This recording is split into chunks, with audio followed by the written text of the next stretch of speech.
Yo yo yo yo yo, c'est Max au carré et aujourd'hui on se retrouve pour une nouvelle vidéo sur une condition nécessaire et surtout suffisante d'indépendance de variables aléatoires finies, finies à valeur dans 0n. Et on a trouvé la condition suivante que pour tout polynôme p et q de degré inférieur ou égal à n, l'espérance du produit donc des polynômes évalués en les variables aléatoires est égale à l'espérance, donc au produit des espérances, un polynôme évalué en les variables aléatoires. Voilà. Donc ça s'écrit avec beaucoup de parenthèses, voilà.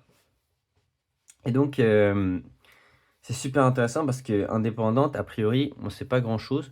On a une condition nécessaire qui est indépendante implique un truc qui ressemble, hein, espérance de x fois y égale espérance de x fois espérance de y. Ce qui s'appelle la décorrélation, avec du coup P et Q qui seraient les polynômes identités. Voilà, tout simplement le polynôme x, quoi. Mais là, on a trouvé une condition suffisante que pour tout polynôme, ça marche. Et ce qui va être vraiment important, c'est le fait que les variables aléatoires soient finies. Vous prenez des variables aléatoires discrètes, donc la valeur, par exemple, dans 0 plus l'infini, il y a de très fortes chances que ça ne marche pas. Je sais pas. Ça a l'air des polynômes, des trucs finis. Je sais pas, mais c'est pas le sujet d'aujourd'hui. On va d'abord essayer de montrer le sens direct. Supposons x et y indépendantes. Alors, le cours nous dit que on sait que espérance de, comme on l'a dit tout à l'heure, espérance de xy égale espérance de x fois espérance de y. Donc là, on l'a montré pour le polynôme identité, comme je disais, le polynôme p de x égale x et q de y égale y. Et là, on doit le montrer pour tout polynôme. Donc c'est déjà un peu plus dur que rien que montrer ça. Et on va se souvenir comment on a montré ça dans le cours. On a utilisé le théorème de transfert. Et oui. C'est-à-dire que comment calculer e de xy ou alors e de p de x, q de y qu'on va faire directement. Eh bien, on utilise le théorème de transfert. C'est-à-dire qu'on a une fonction évaluée en x, une fonction évaluée en y qui est ici un polynôme. On se rappelle de comment ça s'écrit. Ça va être une somme double sur i, sur j, sur n'importe quel indice qui se balade de 0 à n. 2 du polynôme évalué en i fois le polynôme q évalué en j fois un terme p de x égale i, virgule y égale j, qui signifie y égale j et x égale i à la fois. C'est une intersection de ces deux événements et qu'on note avec la virgule plus souvent. Et là, on se souvient de qu'est-ce que ça veut dire x et y indépendantes. Ça veut dire que ce terme-là est égal au produit des deux probabilités. Donc on va pouvoir scinder.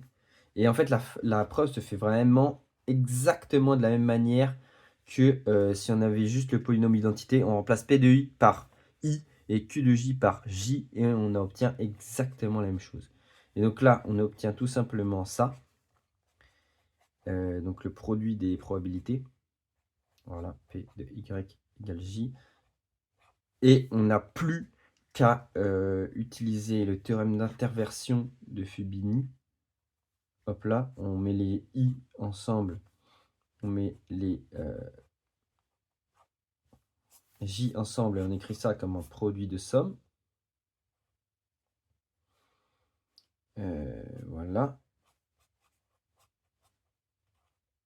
Et hop, on se rend compte que ça, ce n'est autre que l'espérance de p de x. Encore une fois, par le théorème de transfert, on met la fonction à l'intérieur et la probabilité à côté, fois l'espérance donc de q de y. Et donc on a montré la première question, enfin le sens direct, assez facilement, de la même manière qu'on aurait montré celui-là.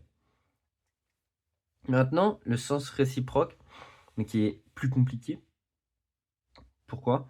Parce qu'il va falloir choisir un polynôme. Donc là, on les a montrés pour tous. Et là, On sait que pour tout P et Q, ça marche, et on doit montrer que X et Y sont indépendantes. On doit montrer donc, on doit montrer cette chose-là. On doit montrer P de X égale I, Y égale J, égale P de X égale I fois P de Y égale J. Donc ça, pour tout I, J. Ça, c'est ce qu'on doit montrer pour la question, pour le sens réciproque. Et il va falloir trouver... et vous voyez que dans cette expression, il n'y a pas de P qui intervient, il n'y a pas de Q qui intervient. Ben non. Donc il va falloir trouver des polynômes P et des polynômes Q intéressants qui conviennent pour montrer cette chose-là. Alors, et ici, on va utiliser notre supposition. Notre supposition, c'est ça. Et si on le réécrit avec le théorème de transfert, qu'on vient d'écrire juste là, ça donne somme de I allant de 0 à n, somme de J allant de 0 à n, de P de I fois Q de J fois P de X égale I, fois Y, virgule Y égale J, égale donc la somme, voilà, hop, P de I, Q de J, c'est aussi avec le produit des probabilités.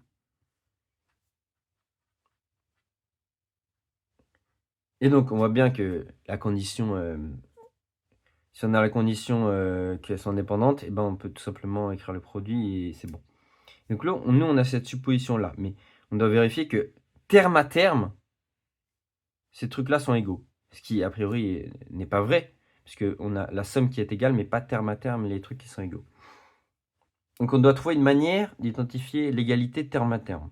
Alors moi, ce que j'aime toujours, quand il y a une égalité comme ça, dans pas mal d'exos, et là, ça m'a sauvé sur cet exo, c'est se ramener au cas 0. Souvent, il se passe ça dans l'étude des fonctions, quand on utilise le théorème des valeurs intermédiaires ou des choses comme ça.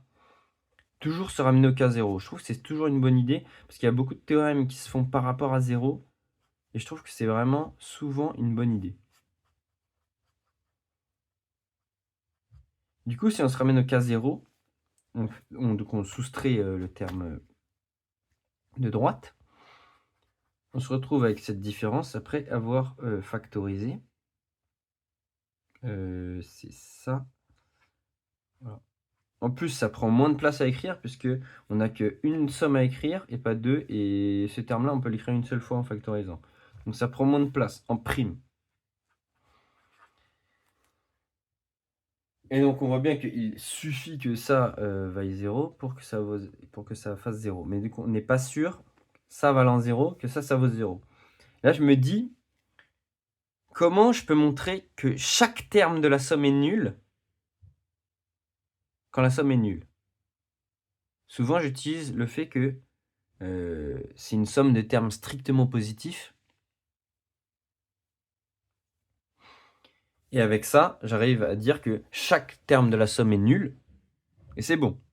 Alors je me dis, bon, je vais essayer de construire chaque terme de la somme comme étant strictement positif.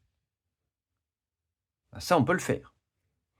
On va essayer de faire en sorte que pour tout I et pour tout J, P de I fois Q de J fois cette chose-là, ce soit strictement positif. On veut ça strictement positif. Hop. Est-ce qu'on va réussir à le faire? On va voir.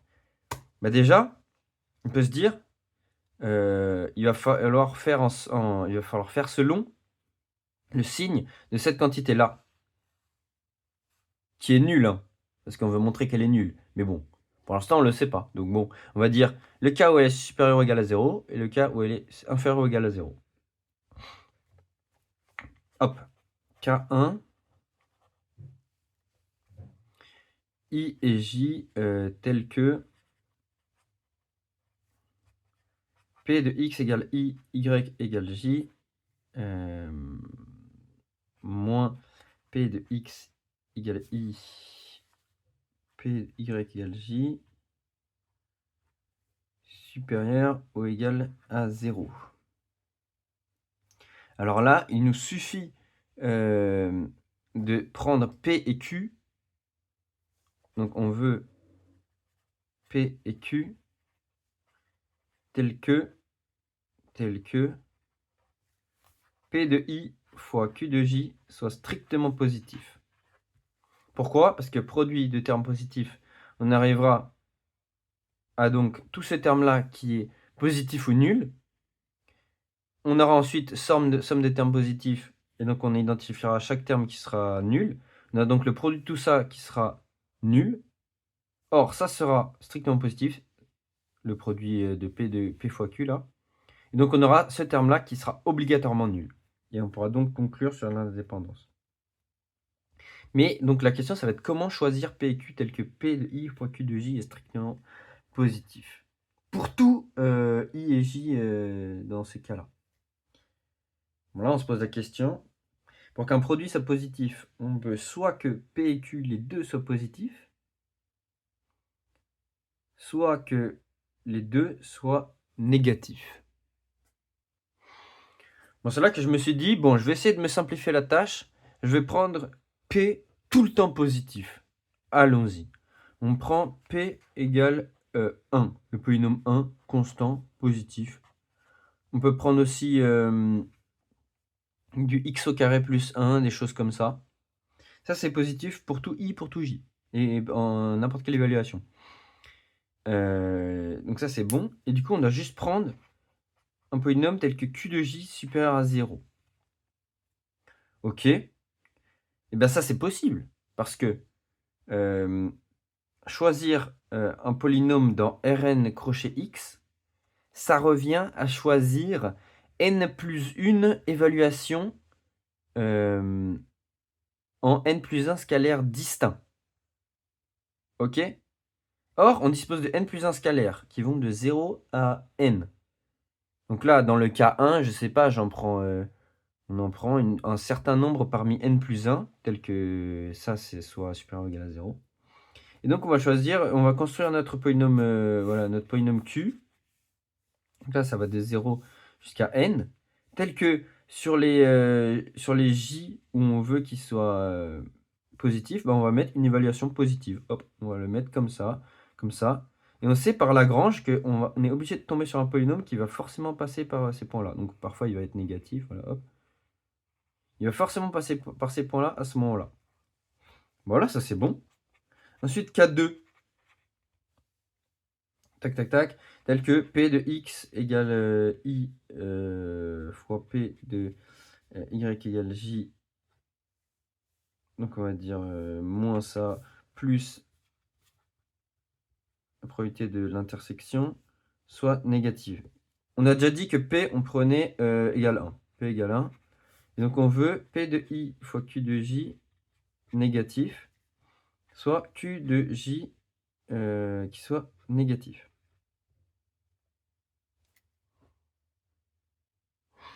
Ainsi, on aura négatif fois négatif, et ça nous fera bien un terme positif, parce qu'on veut une somme de termes positifs, je le rappelle.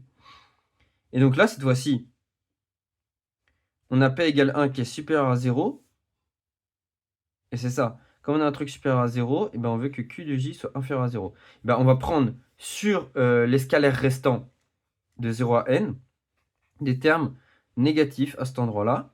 Ils vont exactement passer par cet endroit-là, parce que, d'après Lagrange, le polynôme Q peut exactement être déterminé par n plus une évaluation de 0 à n. Et c'est parfait. Je vais prendre là une deuxième page pour conclure.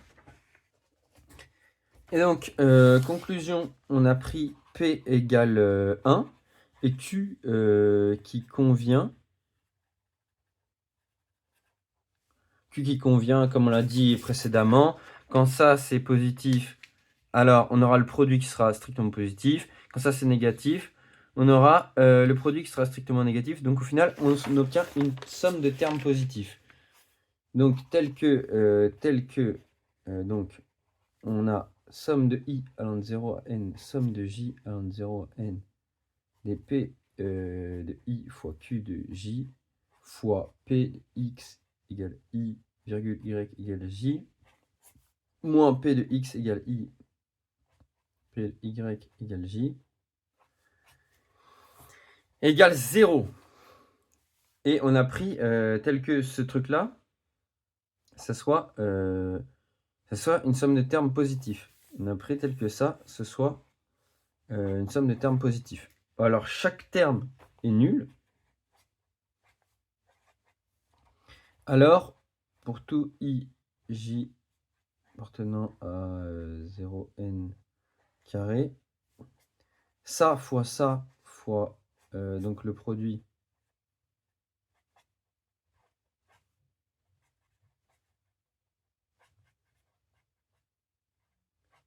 c'est nul. Or, ça c'est strictement positif, ça vaut 1. On l'a pris P égale 1. Ça, c'est soit strictement négatif, soit strictement positif, selon le cas. Donc ça c'est strictement négatif, soit strictement positif. Mais dans tous les cas, ce n'est pas nul. Donc, il nous reste par intégrité des réels, du produit dans les réels. Pour que ce produit-là fasse 0, on est obligé d'avoir ce terme-là qui vaut 0, qui est exactement notre condition d'indépendance qu'on voulait au début, celle-ci. Et donc, on a bien montré, avec cette condition-là, on arrive à l'indépendance. C'est parfait, merci d'avoir regardé.